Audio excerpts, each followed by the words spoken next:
నమస్కారం. దాసుభాషితం అధికారిక podcast channel కథలు కబుర్లకు స్వాగతం. సమర్పిస్తున్న నేను మీనా యోగీశ్వర్. ఈ వారం విడుదలల గురించి, విశేషాల గురించి మాట్లాడుకుంటున్నాం. పెళ్ళంటే నూరేళ్ల ప్రేమ పల్లకి విడుదల సందర్భంగా వివాహ సమయంలో వధూవరులిద్దరితో ఒక మంత్రం చెప్పిస్తారు. దాని అర్థం ఇలా ఉంటుంది: నా స్నేహితురాలిగా, నా స్నేహితునిగా జీవితాంతం ఈ వ్యక్తిని స్వీకరిస్తున్నాను అని. స్నేహితులుగా ఉండడమే దాంపత్యానికి అసలైన కిటుకు. ఆకర్షణ, ఇష్టం, కోపం, నచ్చని విషయాలు ఇవన్నీ స్నేహమనే బంధం ముందు చిన్నవైపోతాయి. మన స్నేహితులను వారిని వారిగా యాక్సెప్ట్ చేస్తాం. వారు ఎలాంటి తెంగర పని చేసినా నవ్వుకోగలగడం, ఎంత కోపం తెప్పించినా సర్లే మన ఫ్రెండేగా అనుకోవడం, ప్రవర్తన సరిగ్గా లేకపోతే చొరవ తీసుకుని మరీ సరిదిద్దడం, ఇవన్నీ స్నేహం వల్లనే సాధ్యం. చెప్పినంత సులభం కాకపోయినా మన జీవిత భాగస్వామిని ఆజన్మాంత మిత్రులుగా తీసుకుంటే సంసారం సుఖంగా సాగిపోతుంది అని ఎందరో పెద్దలు నిరూపించి చూపించారు. కానీ వివాహాన్ని కాంప్లికేట్ చేసేసుకుంటున్నాం. నిజానికి వివాహ వ్యవస్థ దంపతులతో మొదలై కుటుంబం, సమాజంగా ఎదగాలి అనే ఉద్దేశంతో ఏర్పాటైంది. కానీ మొదలవడమే బంధువులు, తల్లిదండ్రుల గొడవలు, పట్టింపులు, రోషాలు, పైచేయి సాధించడాలు వంటి తగాదాలతో అవుతోంది చాలా సందర్భాల్లో. కట్నాలు, గౌరవాలు, మర్యాదలు వంటి విషయాలలో ఇరు కుటుంబాల మధ్య తగాదాలనే బ్యాగేజ్తో మొదలవుతున్నాయి ఎన్నో దాంపత్యాలు. ఈ దాంపత్యం నుండి పుట్టే చేదు సమాజానికి కూడా హానికరమే. అల్లుడు అంటే బెట్టు చేయాలి, కోడలు అంటే నోరెత్తకూడదు లాంటి కండిషనింగ్స్ కారణంగా ఒకరి కుటుంబంతో మరొకరు కలిసిపోయే అవకాశం లేకుండా పోతోంది. తద్వారా బంధుత్వం పెరగడం మాట అటుంచి అసలు మొదలే అవడం లేదు. తన అత్తారింటి వాళ్ళంటే అబ్బాయికి గౌరవం ఉండట్లేదు, తన అత్తారింటి వైపు వాళ్ళంటే అమ్మాయికి ఇష్టం ఉండట్లేదు. మన కుటుంబం అంటే భర్త, భార్య, పిల్లలు మాత్రమే అనే స్థితి చాలా చోట్ల వచ్చేసింది. ఇద్దరి తల్లిదండ్రులు బంధువులుగా మిగిలిపోతున్నారే తప్ప కుటుంబ సభ్యులు కాలేకపోతున్నారు. ఇందులో ఆ భార్యాభర్తల తప్పు ఎంత ఉంటుందో, ఎదుటి కుటుంబాన్ని కలుపుకోవడం నేర్పని తల్లిదండ్రుల తప్పు అంతే ఉంటోంది. స్నేహితుల్లా ఉండాల్సిన దంపతులు ఎప్పుడు అవతలివారు తప్పు చేస్తారా, ఎప్పుడు దాడి చేద్దామా అని ఆయుధాలతో సహా సిద్ధంగా ఉన్న శత్రురాజ్యాల్లా తయారవుతున్నారు. అత్త, మామ, భార్య, భర్త అనేవి బంధాల్లా కాకుండా అవేవో పదవుల్లా భావిస్తున్నారు.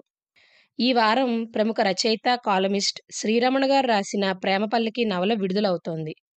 ఈ నవలలో భర్త కూడా భర్త అంటే గంభీరంగా ఉండాలి, అల్లుడు అంటే బెట్టుగా ఉండాలి, ఎలాంటి విషయాల్లోనూ భార్య సలహా పుచ్చుకోకూడదు లాంటి పిచ్చి పిచ్చి ఆలోచనలతో దాంపత్యం మొదలు పెడతాడు. ప్రేయసి ఉంటే బాగుండు అని అతనికున్న ఒకానొక చిలిపి కోరికను నిజం చేయడానికి పూనుకున్న భార్య ఆ భర్తకు ఉన్న పిచ్చి ఆలోచనలను ఎలా మార్చింది, దాంపత్యపు అసలైన సరదాను ఎలా పరిచయం చేసింది అనేదే కథాంశం. వినండి, బావుంది, సరదాగా ఉంటుంది, ఆలోచింపజేస్తుంది కూడా. బ్రిడ్జ్ టు ద సన్ విశ్లేషణ. ఈ వారం విడుదల అవ్వబోయే విశ్లేషణ బ్రిడ్జ్ టు ద సన్ అనే నవల గురించి. ఈ నవలని గ్వెన్ టెరసాకి అనే అమెరికన్ రచయిత్రి రాశారు. ఈ నవల ద్వారా అన్యోన్య దాంపత్యానికి అర్థమేమిటో తెలుస్తుంది. అమెరికాలో పుట్టి ఒక జపాన్ రాయబార కార్యాలయ ఉద్యోగస్తుడిని వివాహం చేసుకున్నారు గ్వెన్. రెండో ప్రపంచ యుద్ధంలో అమెరికా, జపాన్ మధ్య జరిగిన భీకర యుద్ధంలో ఈ జంట చూసిన కష్టం, అంతటి కష్టంలోనూ ఒకరికొకరు తోడుగా నిలిచిన విధానం వింటే ఆశ్చర్యంగా ఉంటుంది. రెండు దేశాల మధ్య యుద్ధం అంటే రెండు దేశాల అధినేతలు, ఆ రాజకీయ నాయకుల మధ్య యుద్ధం అనే అర్థం. అందులో ప్రజల పాత్ర అన్యాయంగా నశించడం మాత్రమే అనే విషయాన్ని తమ అనుభవం ఆధారంగా ప్రపంచానికి తెలియజేయమన్న రచయిత గ్వెన్ భర్త ఆఖరి కోరికకు రూపమే ఈ నవల. తన దేశమైన అమెరికాకు శత్రువు అయిన భర్త దేశం కాబట్టి అతనితో జపాన్కు వస్తుంది గ్వెన్. తినడానికి తిండి, ఉండడానికి ఇల్లు, కనీస భద్రత లేని సమయంలోనూ ఒకరికొకరు సహాయంగా ఉన్న ఆ దంపతులు యుద్ధం అయిపోయిన తర్వాత ఎందుకు విడిపోతారు? అనారోగ్యంగా ఉన్న భర్తను వదిలి గ్వెన్ అమెరికాకు ఎందుకు వెళ్ళిపోతారు? ప్రముఖ రచయిత్రి, కాలమిస్ట్ శ్రీమతి మాలతీ చందూర్ గారు ఈ నవలపై చేసిన విశ్లేషణలో ఆర్ద్రాపూరితమైన ఈ నవల గురించి వినండి. కూటమి కబుర్లు. దాసుభాషితం కూటమిలో ప్రతి సోమవారం నేను మీనా ప్రశ్న అనే శీర్షిక నిర్వహిస్తుంటాను. రచయితల గురించో, రచనల గురించో ఆసక్తికరమైన ప్రశ్న వేస్తుంటాను.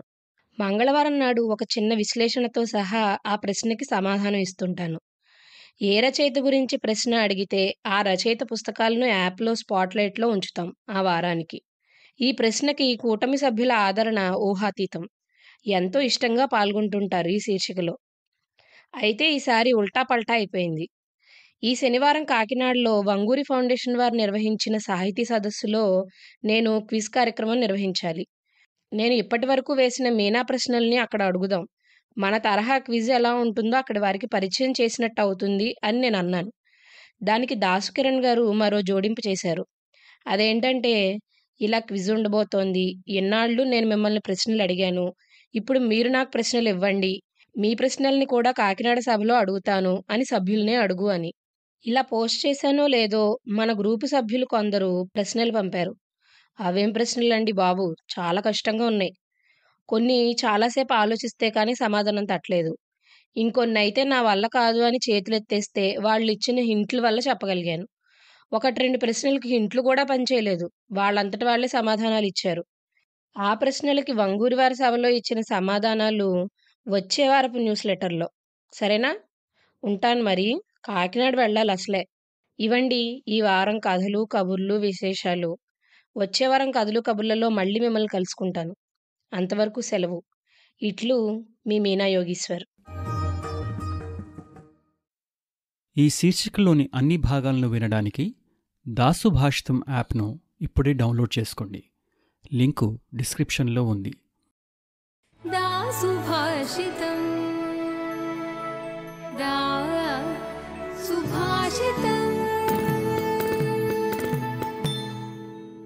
దాసుభాషితం సమగ్ర శ్రేయస్సుకు సోపానం. www.dasubhashitam.com